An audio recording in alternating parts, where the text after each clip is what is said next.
Welcome to our open book. Thank you very much for being with us. If you are watching Colombia, Switzerland, so are we. And if anything happens, we'll let you know. Hi there, darling. John Mahoney, Rhonda Scott, Bob Feely, Laurie Tierney, SR, philosopher Dorothy Joy, Jean Reardon, Peggy O'Brien, Lane Cooper, John Mahoney, Joan Denny, Diane Lynch. Mr. Dickens, you must be a busy man these days. I understand there's a tennis tournament going on too. Carla Atkinson. Hi there, Marianne, who loved your post. Oh, thank you. Yeah. I'm going to try to do this. I was trying to pick which day. Maybe Tuesday's a good day in the morning. Hi there, Nashville. Yes, it was wonderful. So much about the weather and highlighting different arguments. It was great. And De Gaulle, I did love that film. And I saw the first one. Boy, I want to see the second one. We'll hope. So look, my friends at the Paris Review reran an interview. It was before they existed, 1934, NBC Radio with Gertrude Stein. What's the date? 1934.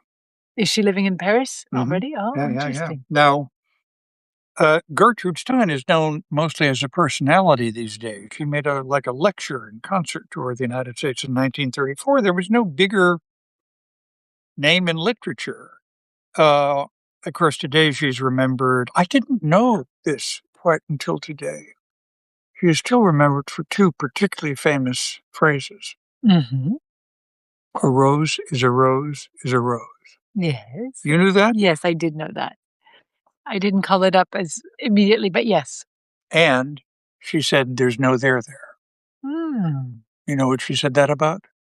No. Oakland. No comment. Gertrude Stein. Is that where she was from? That's where she grew up, yeah. That's where she grew up. And of course, she's remembered for the Salon with she and Alice Toby Toklas ran that Hemingway, Fitzgerald, Sinclair Lewis, Ezra Pound. Picasso, yes. Picasso, Henri Matisse. Hi there, Magda Zach. So, let me read. In 1934, Gertrude Stein, this is the Paris Review, returned to America after 31 years abroad to lecture across the country on art and writing. In her own mind, she perceived the tour as a great opportunity to persuade Americans to read the daunting pieces of writing she'd been producing for the preceding 30 years. That they would only let her writing surprise them if she let their America surprise her. They would have just as good a time as she was having. The tour of America was an astounding success, but most unusual, perhaps, were Stein's forays into the new media of radio broadcasting and talking pictures. So this is from an interview, NBC reporter William Lundell, I don't know the name, November 12, 1934, on WJZ and NET radio. Although the Paris Review notes, Stein's responses, like the question she was asked, were written out prior to the broadcast. Coming back to the United States for the first time in 31 years, Miss Stein, is there anything in particular which has seized your interest? Gertrude Stein says, everything seizes my interest and seizes it very hard. The buildings in the air and the people on the street, they are all exciting, and they are, and I know it, and it seems a funny thing to say, but that is the way they appear to me. They are so gentle, so friendly, so simply direct, and so sweet. I feel that way about the people on the street, and I feel that way about the buildings in the air. By the way, what I feel most about the building is the way they come down into the earth more than the way they go up into the air. And they do it all so naturally, so simply. The people on the street, never could I have imagined the friendly, personal, simple, direct, considerate contact. By the way, on principle, she didn't use any commas. You're very modern. Yeah, that I have with all of them. They all seem to know me, and they all speak to me, and I, who am easily frightened by anything unexpected, find this spontaneous, considerate contact with all and any New Yorker touching and pleasing.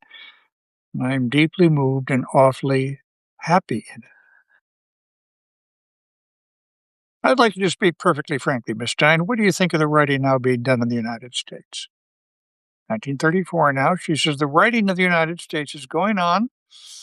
The young ones send me lots of manuscripts, and a good many of them really know what writing is. But you see, what is necessary is that they should go on writing.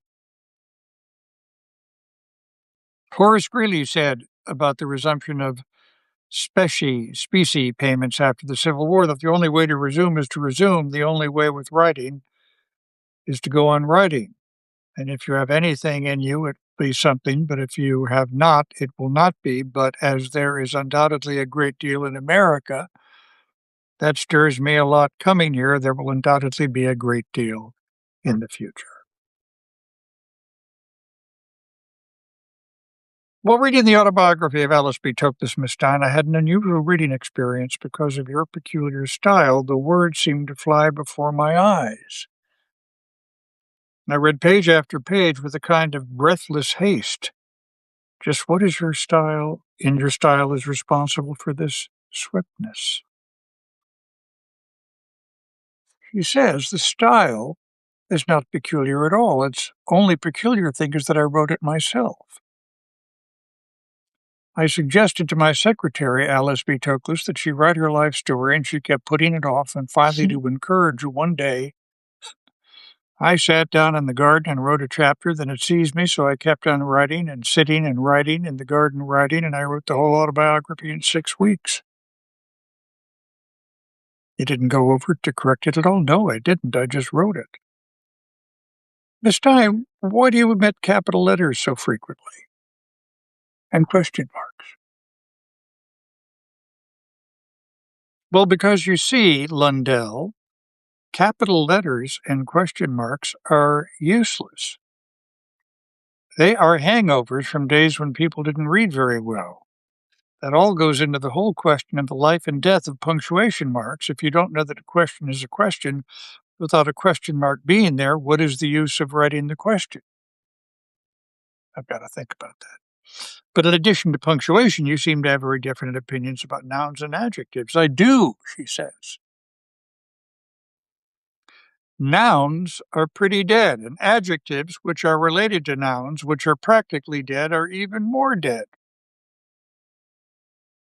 But where is the life, then, in writing? Is it the verb? And Gertrude Stein says,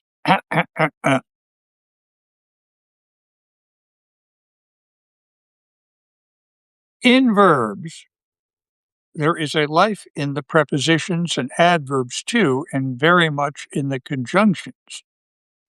As an example, the most vigorous expression in American speech is that composed of 2 words. And this, there's a part of me that's rolling my eyes at this, but listen to the very good point she makes here.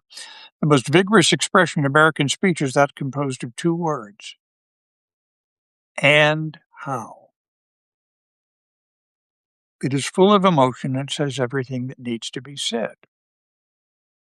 But your study in these slang phrases, it would seem to me, must be rather limited. In your literary circles, you don't meet much new and vigorous slang.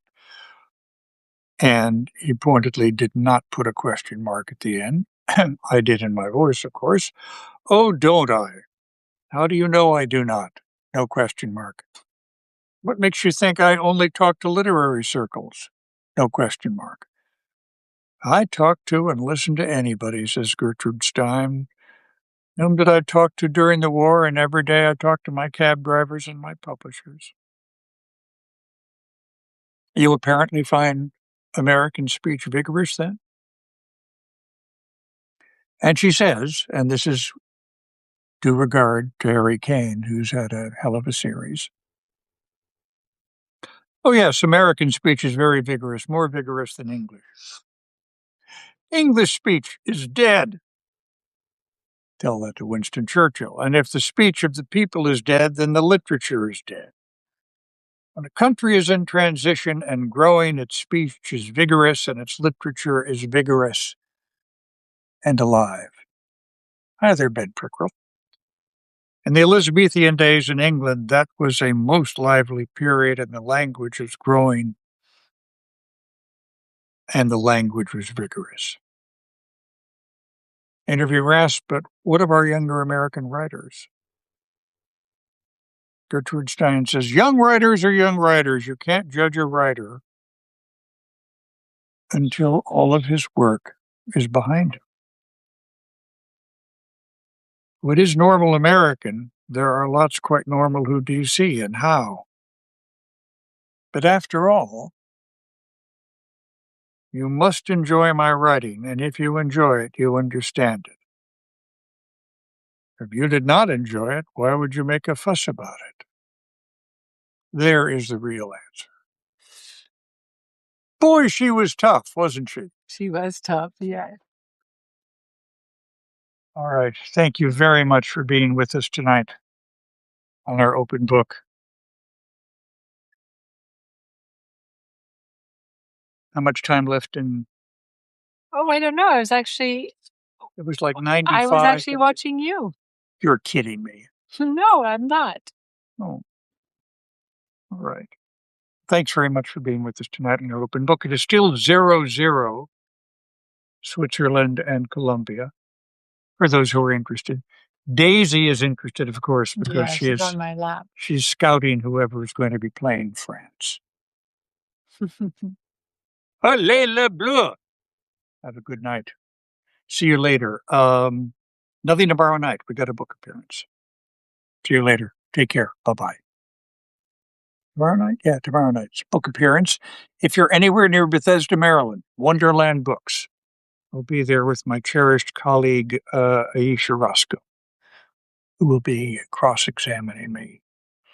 Take care. See you later. I think it's at 7 tomorrow night, if I'm not mistaken. Yeah. Take care. See you later. Wonderland Books. Bye-bye.